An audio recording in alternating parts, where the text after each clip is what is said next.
Hello friends, எல்லாருக்கும் வணக்கம். Welcome back to our channel. Stay tune with me. இன்றைக்கி நம்ம சேனலில் சிக்கன் ஹண்டி, ஒரு டிஃப்ரெண்ட்டான சிக்கன் கிரேவி ரெசிபி எப்படி செய்கிறதுன்னு பார்க்கலாம். அதுக்கு நான் ஃபஸ்ட்டு கடாயில் ஒரு 3-4 டேபிள் ஸ்பூன் அளவுக்கு நெய் ஊற்றிக்கிறேன்.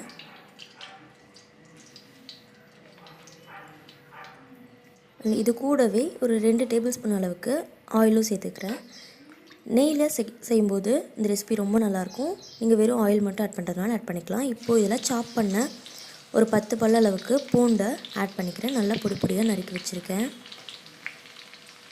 இது இந்த ஆயிலையும் நல்லா ஃப்ரை பண்ணிவிட்டு எடுத்துக்கலாம்.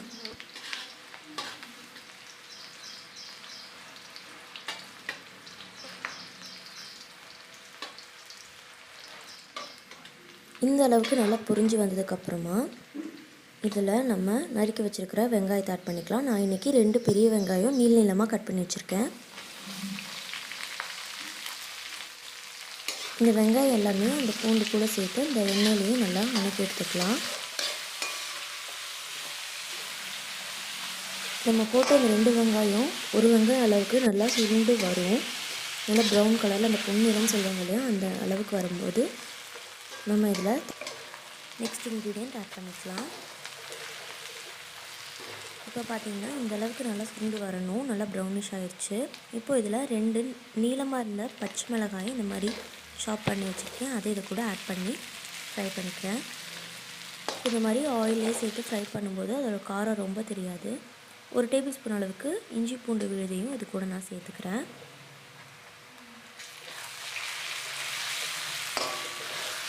இது எல்லாமே சேர்த்து அந்த ஆயிலே நல்லா ஃப்ரை ஆகட்டும்.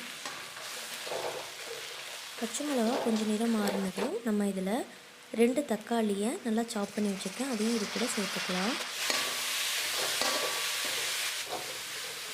இது எல்லாமே சேர்த்து நல்லா குக் ஆகணும். தக்காளி நல்லா மசிஞ்சு வரணும்.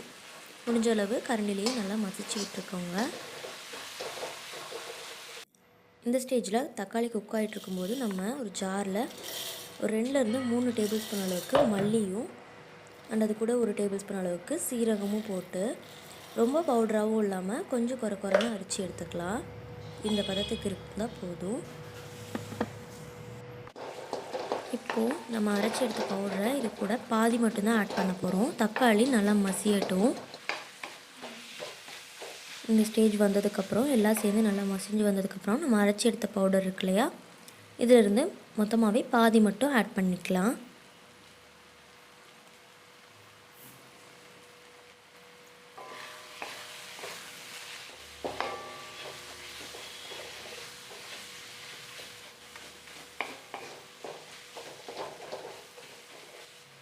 இப்போது தேவையான அளவுக்கு மஞ்சள் தூள் ஒரு 1/4 டேபிள் ஸ்பூன் அளவுக்கு ஆட் பண்ணியிருக்கேன். அண்ட் சாம்பார் தூள் ஒரு டேபிள் ஸ்பூன் அளவுக்கு ஆட் பண்ணியிருக்கேன். நீங்கள் வேணும்னா சிக்கன் மசாலா ஆட் பண்ணிக்கலாம். நான் காரத்துக்கு சாம்பார் தூளும் இதில் பச்சை மிளகா ஆட் பண்ணியிருக்கேன் இல்லையா, அது மட்டும்தான் போட்டிருக்கேன். அண்ட் 3/4 கிலோ அளவுக்கு சிக்கன் நான் இதில் ஆட் பண்ணிக்குவேன்.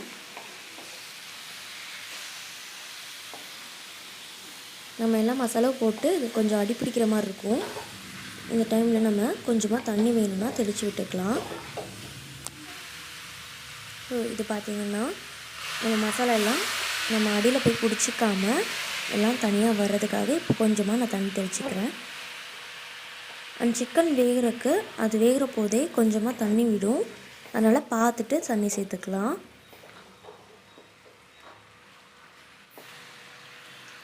இப்போ நான் கொஞ்சம் இதில் தண்ணி ஆட் பண்ணியிருக்கேன் சிக்கன் வேகிறதுக்காக. இது நம்ம எதுவும் விசில் விட போகிறதில்ல, பேன்லேயே வேக வச்சு எடுக்க போகிறோம். அதனால் நம்ம ஸ்லோ குக் பண்ணால் இன்னும் நல்லா டேஸ்ட்டாக இருக்கும். மூடி வச்சு வேக விடணும். இந்த டைமில் இதுக்கு தேவையான அளவு உப்பு போட்டுக்கலாம். இது எல்லாத்தையுமே நல்லா கிளறி விட்டுக்கலாம்.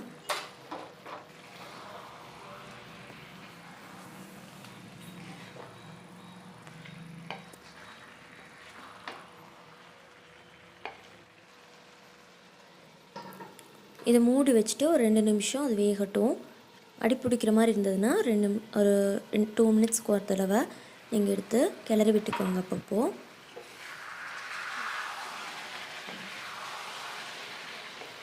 ஹெவி பாட்டம் பேனில் பண்ணிங்கன்னா கொஞ்சம் நல்லாயிருக்கும், அவ்வளோ சீக்கிரம் அடி பிடிக்காமல்.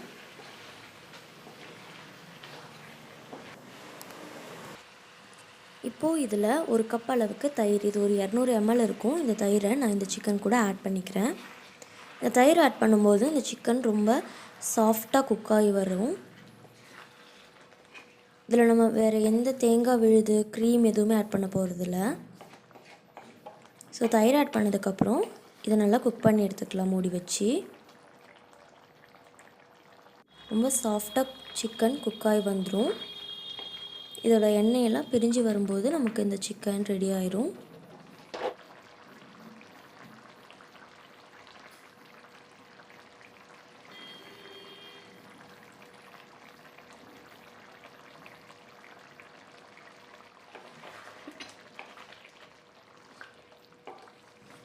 அப்பப்போ கிளறி விட்டுக்கோங்க.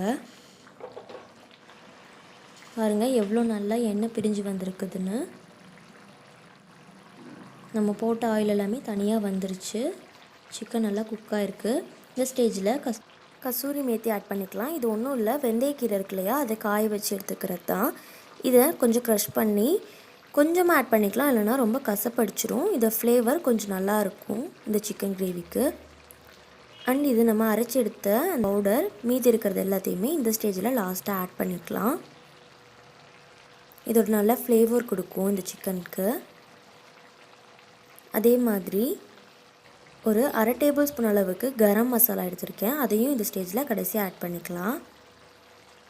இதெல்லாமே சேர்ந்து இந்த சிக்கனுக்கு ரொம்ப நல்ல ஃப்ளேவர் கொடுக்கும். இந்த மாதிரி கிரேவி செஞ்சு பாருங்கள், ரொம்ப நல்லாயிருக்கும் டேஸ்டியாக. உங்கள் வீட்டில் இருக்கிற எல்லாருமே அடிக்கடி இந்த மாதிரி செஞ்சு கொடுன்னு தான் கேட்பாங்க. இது ஒரு டைம் செஞ்சிட்டிங்கனாலே.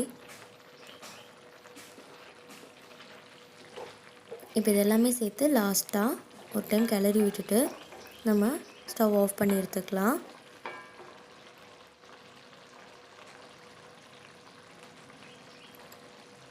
அவ்வளோதான், நம்ம சிக்கன் ரெடி ஆயிடுச்சு. பாருங்கள் எவ்வளோ சூப்பராக வந்திருக்குதுன்னு. நீங்களும் இதை கண்டிப்பாக உங்கள் வீட்டில் ட்ரை பண்ணி பார்த்துட்டு எப்படி வந்துச்சுன்னு எனக்கு கமெண்ட்டில் சொல்லுங்கள். மறக்காமல் நம்ம சேனலை சப்ஸ்கிரைப் பண்ணிவிடுங்க. கூடவே இருக்க பெல் ஐக்கானையும் கிளிக் பண்ணிவிடுங்க. தேங்க்ஸ் ஃபார் வாட்சிங்.